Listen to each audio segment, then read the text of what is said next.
The composite pattern arranges objects into tree structures, like files and folders. With one uniform interface, a single object and an entire group are treated exactly the same way. Picture a file explorer that must report the total size of a folder.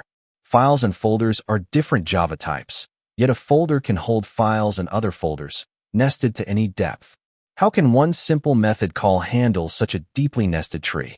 Imagine computing the total size of files and folders.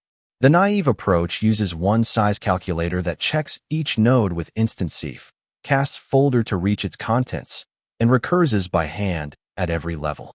Client code carries the recursion, and each new node type forces us to edit this calculator. Here's the composite solution. Define a FileSystemNode interface with size. Text file and image file are leaves returning their own bytes. Folder holds a list of children, exposes add, and computes size by summing each child's size. Notice the client simply calls size on any node, uniformly. The call flows down through the tree, then each branch's partial sums add back up until reaching the root. Look at the structure. FileSystemNode is the core component. Text file and image file are leaves, standing on their own. Folder is the composite, and it holds many file system nodes. Notice the arrow curving back to the component.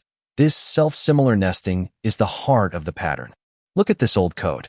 The calculator checks each type with instanceof, casts, then sums sizes by hand through tangled recursion. Every new file type forces a rewrite. Now the composite version. Each leaf returns its own size. A folder adds up its children in one simple loop.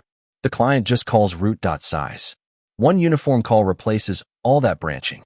The composite pattern arranges objects into trees, treating leaves and composites through one interface. Client code stays simple, with no type checks, and extends easily. Component to leaf, component to composite.